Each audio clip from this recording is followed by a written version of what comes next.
Hello everyone again, Mark is Easy from the Agape Storehouse, talking a little Bible study. And today I just want to talk a little bit about those little ones, those kids. The legacy that we leave behind is going to be that of financial. You're going to leave some money behind, you're going to leave houses and cars and stuff like that. We're going to leave some culture behind. Whatever we teach our kids as far as our morals and values, those things typically stick with our kids.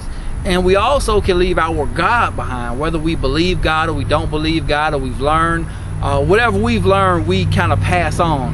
So I'm gonna talk about what we should do as believers, and that's Bible study at home, because your children are going to imitate what you do. No matter what you do, no matter how you do it, they're going to do whatever you do.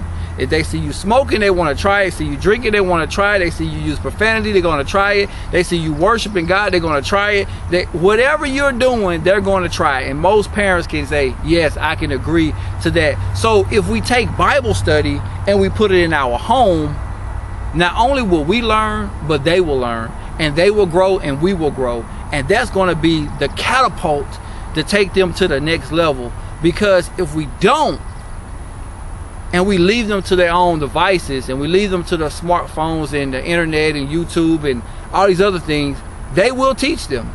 And then all of a sudden you're looking at your child and say, I don't really identify who this person is, because they're not acting like me, they're not talking like me, they're talking this strange language, they're becoming something different other than what I am, and what I am instilling in them is not showing up, because they've taken on a different culture.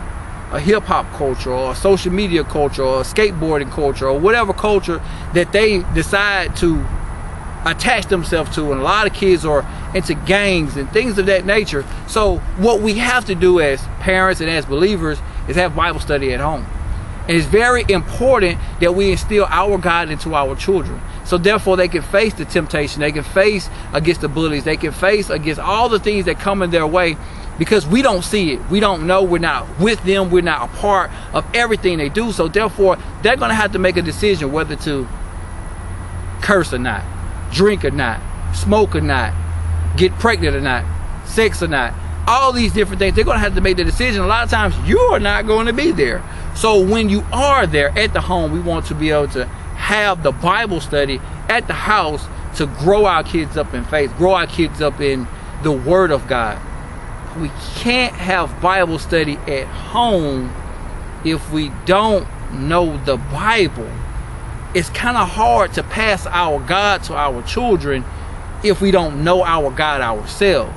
So that's how important Bible study is, because you can't leave it up to a preacher, you can't leave it up to a pastor to steer your kids the way that they should go, because that's going to be your responsibility ultimately. So therefore, it's not the pastor's fault if he don't teach them right. It's not the deacon's fault if they don't teach them right. It's going to be your fault. Especially if you're a father, a dad in the household, it's going to be your fault that your children don't know the God that you say you serve.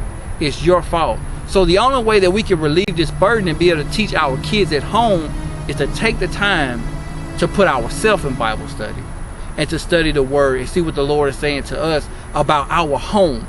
They say, well, all the preachers are crooked and they just want money. I don't go to church. I don't care about. Oh, even if you believe all of that, you still need Bible study at the house. You still need to teach the kids. You still need to teach the grandkids.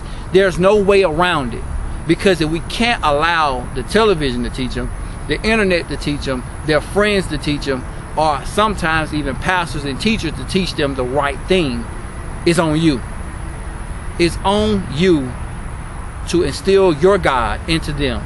But if you don't have a good foundation with your God, it's hard to pass on to the kids. So they say, I don't know what's going on with these kids. They don't have your God. They don't have your God. So you have to say, you know what, I'm going to put down football, I'm going to put down this, I'm going to put down whatever, because I got to get closer to my God, because I have to pass it on to them. So therefore, if you train a child up in the way that they should go, when they get old, they won't depart. All these things that you put in them will be there. But if you put nothing, they will have nothing, and they will stand on nothing. But if you give them the rock, which is Jesus Christ, they can stand on the rock and staying in this life. And guess what?